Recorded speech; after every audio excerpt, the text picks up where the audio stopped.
it's the same idea. Life is suffering. Right, indisputable. What do you do about that? You voluntarily accept it and then strive to overcome the suffering that's a consequence of that. And you do that for you, and you do that in a way that makes it better for other people. And then that works. And one question might be, well, how well does it work? And the answer is, the only way that you can find out is by trying it.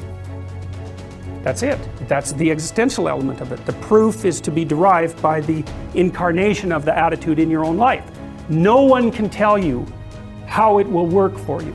It's the thing that your destiny is to discover that. And you have to make the decisions to begin with. It's like, because you can't do this without commitment. You have to commit to it first. That's the act of faith that Kierkegaard was so insistent upon. You have to say, I'm going to act as if being is good. I'm going to act as if truth is the pathway to enlightenment. I'm going to act as if I should pursue the deepest meaning possible in my life. And there's reasons to do none of those. They're real reasons. So it's really a decision. But you can't find out what the consequence of the decision is unless you make the decision. I think the same thing happens when you get married, by the way. Is that if you think you might leave, you're not married. And then you think, well, the marriage didn't succeed. It's like, well, maybe you were never married. Because the rule is, you don't get to leave. And there's a reason for that rule. Now, I'm not saying that there aren't situations where there should be exceptions made for that. That's not the point. The point is that there's some games you don't get to play unless you're all in. And the other thing that's so interesting about being alive is that you're all in. No matter what you do, you're all in. This is going to kill you. So I think you might as well play the most magnificent game you can while you're waiting. Because do you have anything better to do? Really? Why not pick the best thing possible that you could do? Why not do that? Maybe you could justify your wretched existence to yourself that way. I think you could. That's what it looks like. You know, people find such meaning in the responsibilities they adopt. It stops making them ask questions about what life is for. If you have a newborn child, for example, like unless you're really in a bad way, psychotically depressed, or maybe your personality really needs some retooling, you stop thinking about anything but ensuring that that baby is doing well. And if someone comes along and asks you an existential question about your commitment to that, the right response is, why are you asking me such stupid questions when this is manifesting itself right in front of your eyes? Like, how blind can you be? That isn't a time for questions about the meaning of life. The answer is right in front of you. And if you can't see it, it's not because life has no meaning, it's because you're blind. I mean, that's what the image of the Virgin Mother and the child is all about. It's like, what's the answer to the meaning of life? Here's an answer.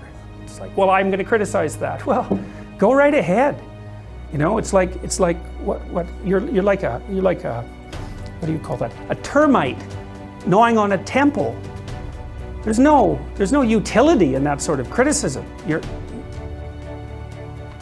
It's blindness. And it's the same thing with regards to the path of the hero. It's like it glistens in front of you and you can criticize it. It's like, fine. Put the cart before the horse and see how far you get. So I thought, to bring full closure to the class, I was trying to solve this terrible puzzle that confronted me and many other people about how it was that human beings got themselves in such a tangle about what they believed. Such a tangle that we were pointing the ultimate weapons of destruction at one another, which, by the way, we are still doing. And I thought, okay, well, I understand that. We need our belief systems. They orient us. And that means there will be conflict between belief systems, and that can be a catastrophe. And that's being played out everywhere, again, in very many ways. What's the solution to that? Well, one possibility is there's no solution. It's just mayhem all the way around. Could be the case. But it seemed to me, as I delved into it, that the proper solution to that was to live properly as an individual, because you're more powerful than you think. Way more powerful than you think. I mean, God only knows what you are in the final analysis. You're blind to your own weaknesses, but you're also blind to your own strengths. And so then I think, well, if you got your act together, it'd be better for you, and instantly it would be better for your family, assuming they wanted you to get your act together, and not everyone does, and then it would be better for the community. It's like, how far could you take that? If you stopped wasting time, and if you stopped lying, and if you oriented yourself to the highest possible good that you could conceive of, and you committed to that, how much good could you do? Well, I would say, why don't you find out? So that's what I think you should do. You should find out. You don't have anything better to do. And there's nothing in it, as far as I've been able to tell, there's nothing in it but good. So maybe you could sort yourself out so that you wanted nothing but the good. And then maybe you could help make that manifest in the world. And maybe we wouldn't have all these terrible problems then. At least we'd have fewer of them, and that would be a start. So it's the answer to the problem of humanity is the integrity of the individual. That's the answer. So, and states that are predicated on that realization are healthy. So, and states that aren't are doomed to stagnation and catastrophic collapse. And personalities that are predicated on self-tyranny and the tyranny of others are doomed to collapse. So, and then you think, well, what's the barrier? And the barrier is, are you willing to accept the responsibility? And part of the answer to that is, reduce the damn responsibility until it's tolerable. You don't have to fix everything at once.